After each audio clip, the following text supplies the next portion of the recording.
Hello दोस्तों, एक बार फिर से आप सभी का स्वागत है हमारे यूट्यूब चैनल उत्तराखंड 360 में। और आज हम यहाँ पे बात करने वाले हैं यूरोपीय कंपनियों के आगमन के बारे में। तो कंपनियों के आगमन से पहले हम थोड़ा सा देखेंगे कि किस प्रकार की परिस्थितियाँ थी, क्यों यहाँ पर इनका आगमन होता है और क्या यहाँ पे तात्कालिक परिस्थितियाँ थी जिसके कारण जो यूरोपीय कंट्री थी वो भारत की ओर आकर्षित होते हैं।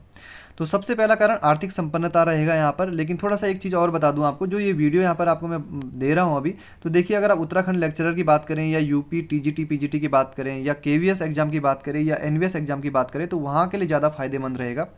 बाकी अगर हम बात करें ग्रुप सी की तो काफ़ी डीपली हो जाएगा और यहाँ पर काफ़ी डीप तरीके से आपको यहाँ पे पढ़ाया जाएगा। और ये ग्रुप सी में ऐसा नहीं है कि यहाँ से प्रश्न नहीं बनेंगे, प्रश्न बनेंगे, लेकिन आपको काफ़ी चीज़ें याद करनी होगी उसके लिए। साथ ही साथ जो यहाँ पे रिलेटेड फैक्ट होंगे वो भी मैं आपको कवर करवाऊंगा। तो चलिए देखते हैं यूरोपीय कंपनियों का आगमन। सबसे जो महत्वपूर्ण कारण था वो था भारत की आर्थिक संपन्नता। और भारत की आर्थिक संपन्नता का पता कैसे चला यूरोपियन कंट्रियों को? जब यहाँ पे विदेशी यात्री आए, उन्होंने विवरण लिखे अपने, वो यहाँ पे भारत में घूमे, उसके बाद वो अपने देश वापस गए तो उन्होंने किताबें लिखी। कई यहाँ पर यात्री आते हैं, उन्हीं में एक का नाम है मार्को पोलो। तो मार्को पोलो के बारे में देखते हैं हम अभी थोड़ा सा। देखिए इटली का एक शहर है वेनिस, इटली का एक शहर क्या है, वेनिस है। और यहाँ से मार्को पोलो अपनी यात्रा प्रारंभ करता है।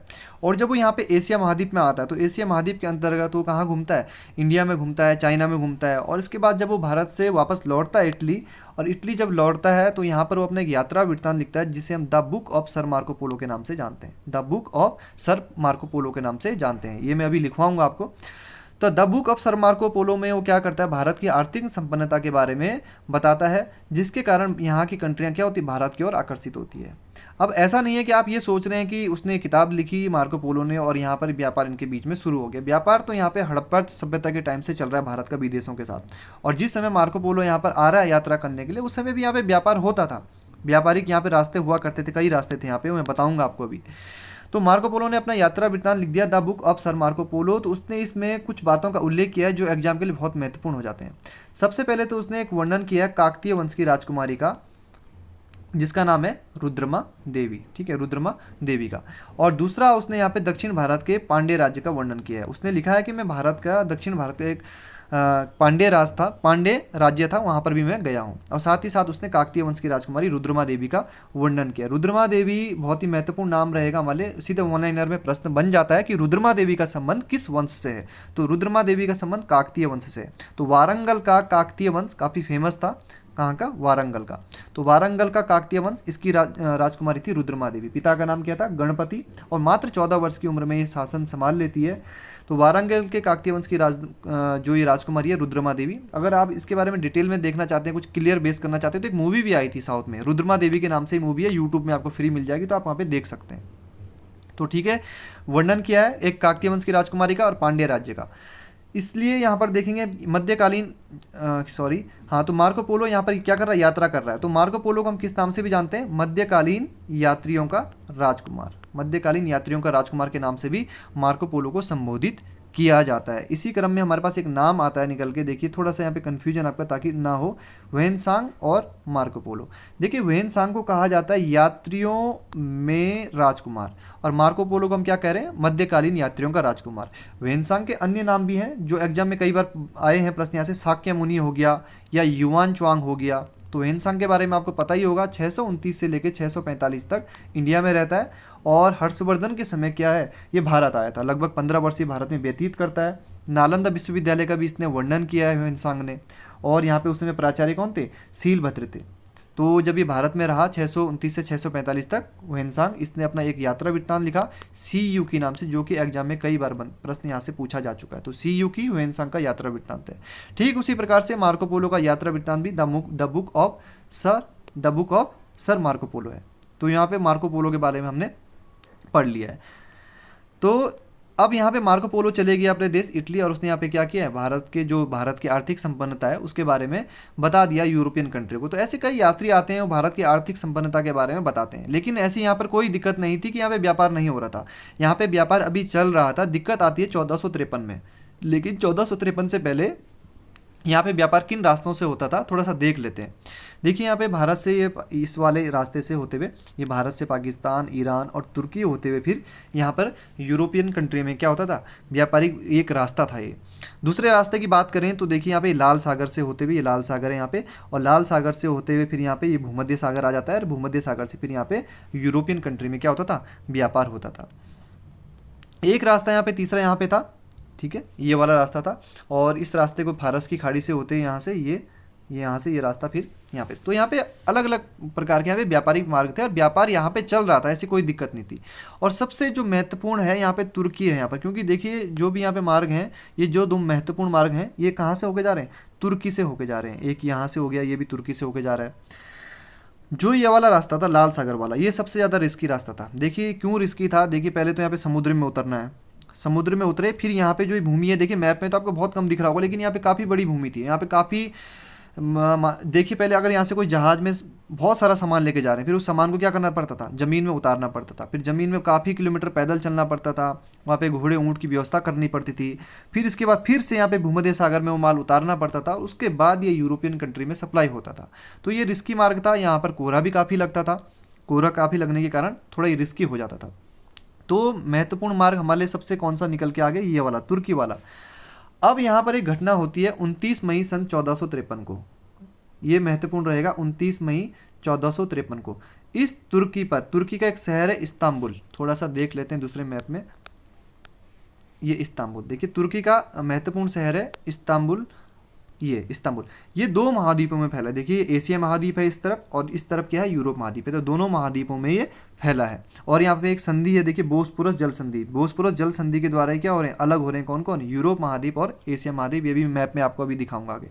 तो इस्तांबुल यहाँ पे सबसे महत्वपूर्ण शहर था तुर्की का, और यहीं से सारी घटना, यहाँ पे सारा इतिहास यहीं से बदल जाता है। अगर यहाँ पर इस्तांबुल पर या कुस्तुनतुनिया पर तुर्कों का अधिकार नहीं होता 1453 में, तो हो सकता है कि नए व्यापारिक रास्तों की खोज भी नहीं होती, कुछ समय तक होती, कुछ समय बाद वो अलग बात है, लेकिन इतने जल्दी यहाँ पर व्यापारिक मार्गों की खोज की तरफ यूरोपियन कंट्रियाँ नहीं भागती। अब देखेंगे हम यहाँ पे थोड़ा सा कहानी किस प्रकार से परिवर्तित होती है। रोमन साम्राज्य के बारे में थोड़ा सा जानना जरूरी है। रोमन साम्राज्य यहाँ पर इस समय तक दो भागों में बढ़ चुका था, एक पश्चिमी रोमन साम्राज्य और एक पूर्वी रोमन साम्राज्य। जो पश्चिमी रोमन साम्राज्य था इसकी राजधानी कहाँ थी, रोम थी, और जो पूर्वी रोमन साम्राज्य है इसकी राजधानी कहाँ थी, कॉन्स्टेनिपोपल,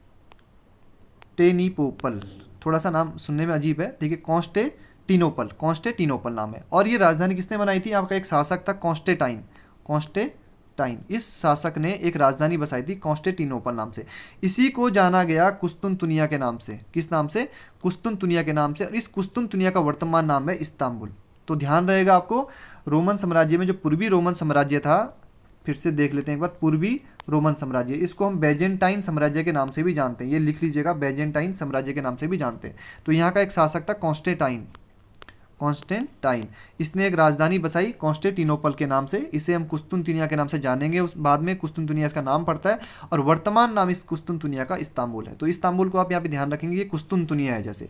तो 29 मई 1453 को क्या होता है, यहाँ पे तुर्कों का अधिकार हो जाता है, 1453 में यहाँ पर तुर्कों का अधिकार हो जाता है, और इस इस्तांबुल या कुस्तुनतुनिया में ओटोमन साम्राज्य या उस्मानिया सल्तनत, उस्मानिया सल्तनत के नाम से या ओटोमन साम्राज्य के नाम से हम इसको जानते हैं, जो इस्तांबुल या कुस्तुनतुनिया पे जो क्या करेंगे, अधिकार कर लेंगे 29 मई 1453 को। अब इस शहर पे क्या हो चुका है, यहाँ पे अधिकार हो चुका है तुर्कों का। अब जितने भी यहाँ से व्यापार होगा, क्या होगा, व्यापारिक रास्ता तो यही था यहाँ से होते हुए, यहाँ से देख लेते हैं थोड़ा मैप में फिर से, ठीक है, ये है तुर्की, यहाँ पे इस्तांबुल, तो रास्ता तो यही था ना, जाना तो यहीं से पड़ेगा। अब जो यूरोपियन कंट्री थी वो चाहती थी कि क्या हो, हमें यहाँ से व्यापार करने की परमिशन दे दे, कौन, ये तुर्क लोग। लेकिन तुर्क लोग क्या चाहते थे कि हमें भी जो यहाँ पे व्यापार होगा उसका कुछ प्रॉफिट मिलना चाहिए, और बहुत ज़्यादा प्रॉफिट वो लेना चाहते थे। तो यहाँ पर जो यूरोपियन कंट्री के जो व्यापारी थे उन्हें लगा कि हमें क्या हो रहा है, ऐसे में लॉस होगा, हमें क्या होगा, नुकसान होगा, अगर हम इस रास्ते से क्या करते हैं, भारत के साथ व्यापार करते हैं। इसलिए क्या होता है, नए नए व्यापारिक रास्तों की खोज होती है, और इसी क्रम में यहाँ पे नाम निकल के आता सबसे पहले पुर्तगाल का। पुर्तगाल से यहाँ पर इस नए रास्तों की खोज की शुरुआत होती है। ऐसा नहीं है कि केवल पुर्तगाल, जितने भी यहाँ पे यूरोपियन कंट्री थी सभी यहाँ पर अपनी तरफ से प्रयास करते हैं, और इसी क्रम में हम पढ़ना होगा यहाँ पे पुर्तगाल को, ठीक है। अब देखेंगे हम यहाँ पे, ये मैंने आपको बताया था इस्तांबुल, और मैंने आपको एक बोस्फोरस जल संधि बताई थी। देखिए यहाँ पर ये एशिया महाद्वीप है और ये यूरोप महाद्वीप है, तो दोनों यहाँ पे अलग, ठीक है, किसके द्वारा, बोस्फोरस जल संधि के द्वारा, ध्यान रखेंगे। और ये इस्तांबुल है, दो महाद्वीपों में है, एक यहाँ पे एशिया में भी है और यूरोप महाद्वीप में भी है। तो इस्तांबुल का प्राचीन नाम कुस्तुनतुनिया भी आपको ध्यान रखना है। अब देखेंगे यहाँ पे हम, ये स्पेन है और यहीं पे इसके बगल में क्या है, पुर्तगाल है। तो पुर्तगाल से एक राजा है यहाँ पर, क्या नाम है उसका, किंग जॉन सेकंड। क्या नाम है, किंग जॉन सेकंड। तो किंग जॉन सेकंड ने क्या किया, यहाँ से एक व्यक्ति को भेजा जिसका नाम क्या था, बार्थोलोमियो डियाज था। बार्थोलोमियो डियाज, थोड़ा सा देख लेते हैं। ये लिस्बन से निकला, पुर्तगाल की राजधानी कहाँ है, लिस्बन। लिस्बन से यहाँ से निकलता है बार्थोलोमियो डियाज, और अफ्रीका के जो ये दक्षिण वाला इलाका है यहाँ पर पहुँचता है। और यहाँ पर जब वो पहुँचता है तो यहाँ पर देखेंगे आप क्या होता है, यहाँ पे बहुत सारे तूफान आते हैं। तूफानों के कारण क्या होता है, बार्थोलोमियो डियाज फंस जाता है, और यहाँ पे एक ज़मीन का कुछ हिस्सा रहता है मोसल बे, कुछ देर वो यहाँ पे रुकता है और यहाँ से फिर वो वापस हो जाता है। उसे लगता है कि मैं यहाँ से अब आगे नहीं बढ़ पाऊंगा, यहाँ पे इतने ज़्यादा तूफान आते हैं। और जब यहाँ पे वो पहुँचता है, तूफानों के बीच में फंसता है, तो इस जगह को वो क्या नाम देता है, केप ऑफ स्टॉर्म नाम देता है, यानी कि तूफानी अंतरीप नाम देता है। और जब वो यहाँ से वापस जाता है फिर राजा के पास, तो राजा कहता है कि भाई हमें एक उम्मीद जगी है, यहाँ तक हम यहाँ तक पहुँचे तो हमें एक उम्मीद जगी, इसलिए उसको क्या नाम देता है, केप ऑफ गुड होप नाम देता है। तो देखिए, केप ऑफ स्टॉर्म कह लीजिए या केप ऑफ गुड होप कह लीजिए, आशा अंतरीप कह लीजिए या उत्माशा अंतरीप कह लीजिए, ये सभी यहाँ पर यहीं से संबंधित है। तो आपको इतना ही ध्यान रखना है इसमें। और जो इस समय जो यात्रा हो रही है वो 1487 है वर्ष, कहीं कहीं पुस्तकों में आपको 88 भी मिल जाएगा। अब थोड़ा सा फैक्ट की तरफ चल लेते हैं, और बाकी अगला वीडियो में फिर वास्को डी गामा पे देखेंगे अच्छे से। आर्थिक संपन्नता यहाँ पर देखेंगे, मार्को पोलो वेनिस इटली से निकला था, यात्रा वृत्तांत the book of sir Marco Polo के नाम से है, और काकतीय वंश की राजकुमारी रुद्रमा देवी का उल्लेख किया है। यहाँ पे पिता का नाम भी आप ऐड कर लीजिएगा, क्या, गणपति है, और ठीक है, ये इतना ध्यान रखेंगे। और ये काकतीय वंश कहाँ है, वारंगल में, दक्षिण भारत के वारंगल शहर के काकतीय वंश की राजकुमारी रुद्रमा देवी का उल्लेख है। दक्षिण भारत के पांड्य राज्य में भी ये जाता है, ये चीज़ आपको सभी लिख लेनी है। 1271 से 1292 के बीच में ये यात्राएं करता है एशिया की, और चीन, भारत इसमें शामिल रहते हैं। मार्को पोलो को मध्यकालीन यात्रियों का राजकुमार कहा जाता है। इसी के साथ आपको क्या नोट करना है, ह्वेनसांग के बारे में, ताकि आपको कन्फ्यूजन ना हो। ह्वेनसांग को क्या कहा जाता है, यात्रियों में राजकुमार, और साक्य मुनि और युवान चुआंग, ये तीन नाम आप ह्वेनसांग के लिख लीजिएगा। और ह्वेनसांग की जीवनी जो है वो भी आप नोट कर लीजिएगा, CU की नाम से, ठीक है। अब यहाँ पे देखते हैं कुस्तुनतुनिया पर तुर्कों का अधिकार। सीधे वन लाइनर फैक्ट में कई बार प्रश्न बन चुका है कि कुस्तुनतुनिया पर तुर्कों का अधिकार कब हुआ, तो 29 मई सन 1453 को कुस्तुनतुनिया पर तुर्कों का अधिकार होता है।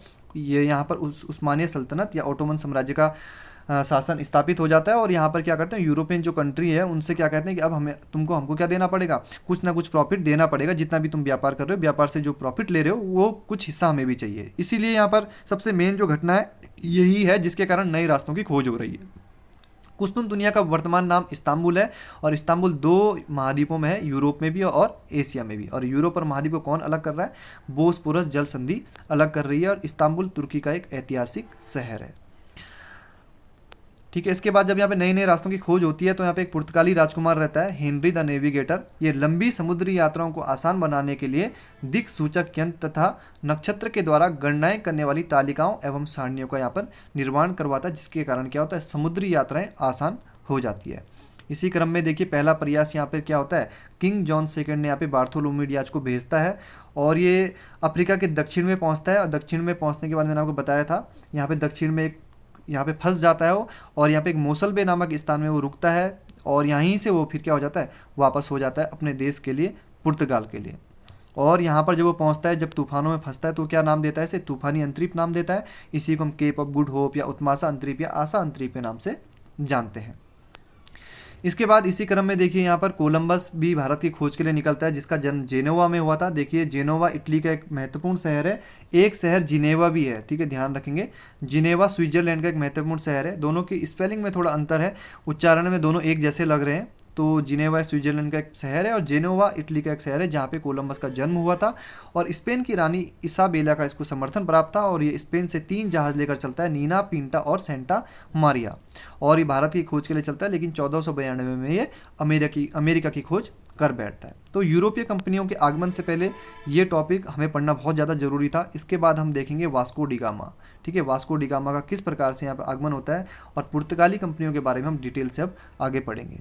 तो जितने भी अभ्यर्थी मतलब वीडियो को देख रहे हैं, अगर आप किसी भी एग्जाम यूपी, पीजीटी, टीजीटी या उत्तराखंड में आने वाले जो एग्जाम होंगे, तो वहाँ के लिए टॉपिक आपके लिए बहुत ज़्यादा फायदेमंद रहेगा। और कमेंट बॉक्स में ज़रूर आपको बताएं कि किस प्रकार का आपको ये टॉपिक लगा। धन्यवाद।